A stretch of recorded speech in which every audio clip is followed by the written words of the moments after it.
വിശ്വാസത്തിൽ ഒരു മനുഷ്യനെ നിർത്താൻ നിങ്ങൾ ആഗ്രഹിക്കുന്നു, വചനം പറഞ്ഞു കൊടുക്കുക.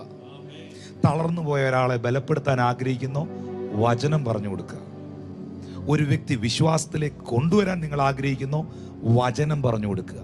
വിശ്വാസത്തിൽ നിന്ന് പോയവനെ പിന്മാറ്റത്തിൽ നിന്ന് തിരിച്ചു കൊണ്ടുവരാൻ ആഗ്രഹിക്കുന്നു, വചനം പറഞ്ഞു കൊടുക്കുക.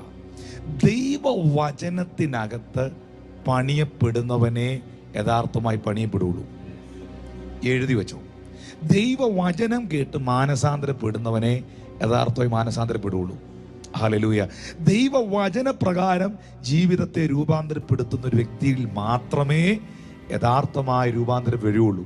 യേശു പറഞ്ഞു, എൻ്റെ ഈ വചനങ്ങളെ കേട്ട് ചെയ്യുന്നവനോ ആഴക്കുഴിച്ച് അടിസ്ഥാനമിട്ട് പണിയപ്പെടുന്നവനാകുന്നു. വൻമഴ വന്നാലും കാറ്റടിച്ചാലും അവൻ വീഴുകയില്ല.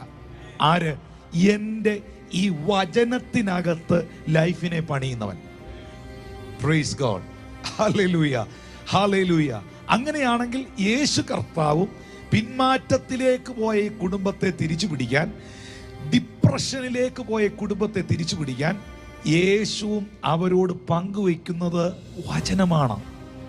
പ്രിയപ്പെട്ടവരെ, നമ്മളുടെ ഓരോ സോഷ്യൽ മീഡിയ പ്ലാറ്റ്ഫോംസിലും എല്ലാ ദിവസവും നിങ്ങൾക്ക് വചനം ഇട്ട് തരുന്നതും ഷോർട്ട് മെസ്സേജുകൾ, വചനങ്ങൾ നിങ്ങളോട് പങ്കുവയ്ക്കുന്നതും ഇന്നും ഇപ്പോഴും വേദപുസ്തക വചനങ്ങൾ നിങ്ങളോട് അറിയിച്ചുകൊണ്ടിരിക്കുന്നതും മറ്റൊന്നിനും വേണ്ടിയല്ല പ്രിയരെ, നിങ്ങൾ അടിസ്ഥാനപ്പെട്ടവരായി അനുഗ്രഹിക്കപ്പെട്ട ജീവിതം നയിക്കാനാണ്.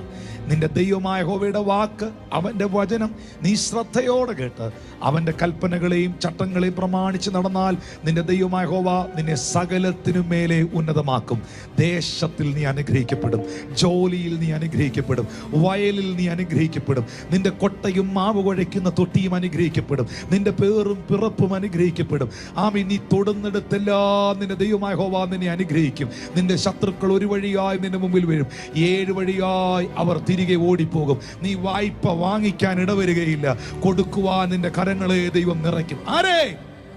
ദൈവവചനത്തിൽ നിലനിൽക്കുന്ന, വചനം അനുസരിക്കുന്ന ദൈവം. ഈ പ്രവചന പുസ്തകത്തിൽ എഴുതിയിരിക്കുന്നത് വായിക്കുകയും അത് കേൾക്കുകയും അത് പ്രമാണിക്കുകയും ചെയ്യുന്നവർ അനുഗ്രഹിക്കപ്പെട്ടവരെന്ന വെളിപ്പാട് പുസ്തകത്തിൽ എഴുതിയിരിക്കുന്ന ഈ പുസ്തകത്തെ വായിക്കുന്നവർ, ഇതിനകത്ത് എഴുതിയിരിക്കുന്നതിനെ പ്രമാണിക്കുന്നവർ, അത് അനുസരിക്കുന്നവർ, അവരാരും അനുഗ്രഹിക്കേണ്ട, അവർ തന്നെ അനുഗ്രഹിക്കപ്പെടും. സ്വർഗത്തിലെ ദൈവം അവരെ സകലത്തിലും അനുഗ്രഹിപ്പാനിടയാകും. പക്ഷെ നിലനിൽക്കുന്ന, നിലവാരമുള്ള ഒരു ക്രിസ്തീയ ജീവിതം നിങ്ങൾക്ക് പടുത്തുയർത്താൻ കഴിയണമെങ്കിൽ, മരണത്തിനപ്പുറം നിന്റെ ആത്മാവ് നിത്യതയിലെത്തണമെങ്കിൽ ഈ ദൈവത്തിൻ്റെ വചനവും അവൻ്റെ കൽപ്പനകളും അനുസരിച്ച് ജീവിപ്പാൻ മനസ്സ് കാണിക്കണം. നിന്റെ ദൈവമായ കർത്താവിനെ നീ പൂർണ്ണ ഹൃദയത്തോടും പൂർണ്ണ ആത്മാവോടും പൂർണ്ണ ശക്തിയോടും കൂടെ സ്നേഹിപ്പാൻ